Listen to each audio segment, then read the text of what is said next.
Well, hello there. I'm sure you've all been wondering what happened to those 3 Numatic Henrys I got from Facebook Marketplace. Well, in this video, we're going to revisit them. We're going to see them after they've been restored. And yeah, we're actually going to hear 2 of them running now. Awesome.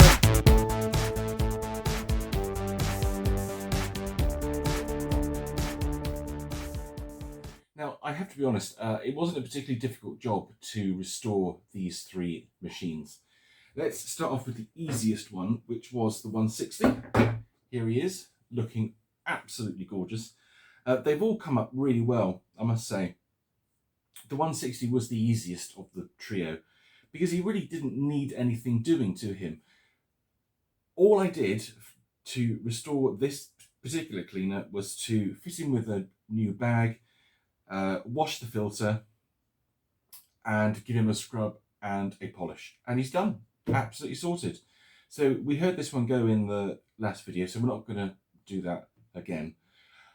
Just a very quick overview on this little guy. So he's ready to go, which is fantastic. And now we will look at the second one, and this is the Pro. Now, the Pro required by far the most work of all of them. As you would have seen in the previous video, his motor was not in particularly good condition. To be totally honest with you, I still haven't properly checked it out yet. I'm basically leaving it to sort of dry out because it was quite damp, that motor, and I think he had sucked up water. There was evidence of water being taken on board the machine, like in the bucket. On the motor itself, the screws that hold the carbon brush holders in, they were very rusty. So I'm going to say, yeah, that was an unfortunate incident with some water on the Pro.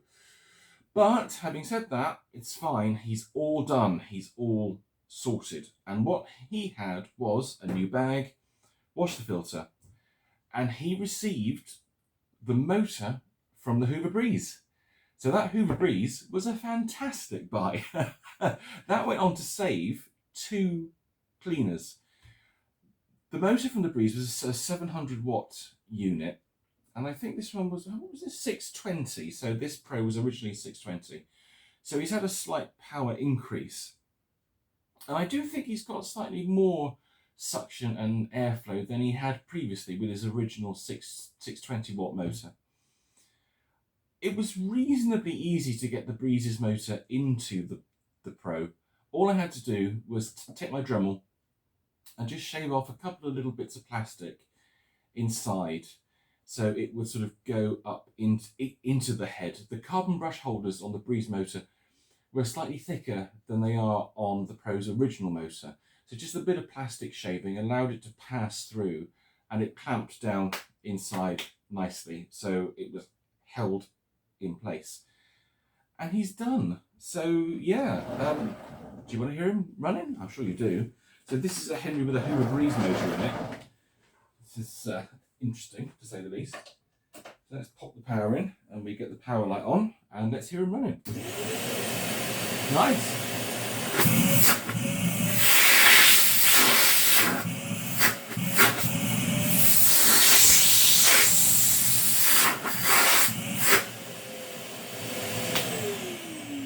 It is nice and quiet, and it runs really well. I'm very pleased with how this one turned out, actually. The Pro was by far the hardest one to get done. The 160, as I said, was really easy. The big bucket, which we're going to see now, that was a funny one, the big bucket. So let's get rid of the Pro. Let's bring the big bucket up. Here he is. This one is by far the one in the worst shape of the 3. There's quite a lot of scratches and marks on his lower bucket here, which is a pity. Now this one had to have a new filter.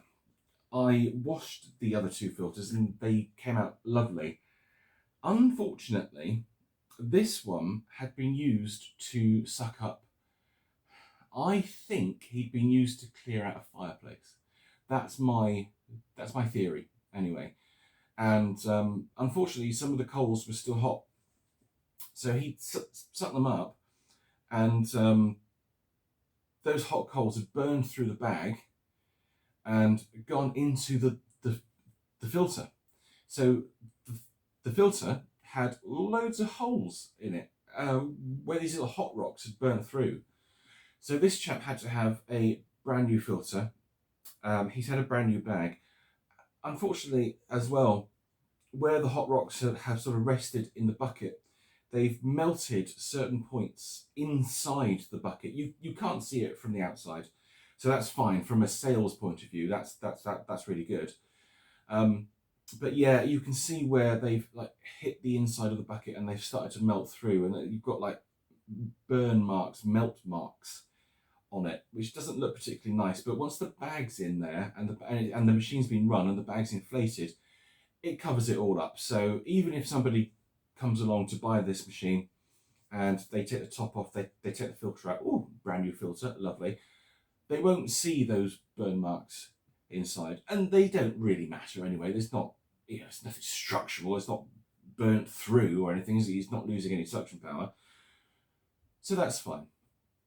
Now, in the last video, when we saw this big bucket machine, it didn't run. And I said to you guys then, it might be the rewind contacts on it, because that's a very common fault with these machines. The rewind contacts, they wear out and they break off. They've got the prongs that sit down on the top that run around the contact rings. Turns out it wasn't that at all. It was not the rewind contacts. It was something even simpler. The flex had failed at the machine end. So obviously with the years of use in the pub, the flex being taken out, wound back up, taken out, wound back up, the flex had broken at the point where it enters the central rewind unit. So it was just a question of taking all this apart, taking the rewind out, taking that apart, cutting the flex off, and re-terminating the wires back inside. And that was it. And he ran. He burst into life, happy as a sandboy. So this one has the original motor in it, which again I think, and we have the power light on, which is lovely, because we didn't have the power light last time, did we? Was this always also 620? Yeah, this is also 620.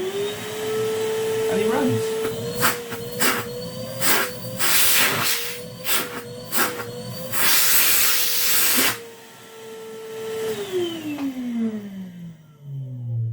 Working perfectly fine, slight hum to the motor. I did check to see if there was anything stuck in the fans. This is obviously where the holes were in the filter that could allow some dirt and dust and hair to get through and get caught in the fans, but there wasn't anything there. To be honest with you, he's perfectly fine.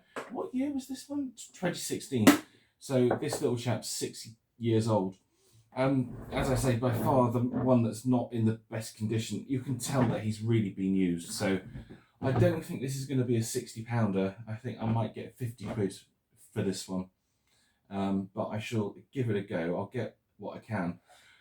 So what I've also ordered, I ordered a new complete toolkit, and I think the complete toolkit will go with the Pro. I'm going to reuse one of the hoses, and I've got a bent end, a couple of rods, and I ordered a tool pack, so that will go with the 160. And then I'm left with this chap here, and I'm not quite sure how to do it. Yeah, if I can find a toolkit for it, I will. If I can make one up, I will. But I don't want to spend too much more money on this one. This one isn't worth spending £18 on a complete toolkit for. If I'm going to get 50 quid for him, he needs to have second-hand tools.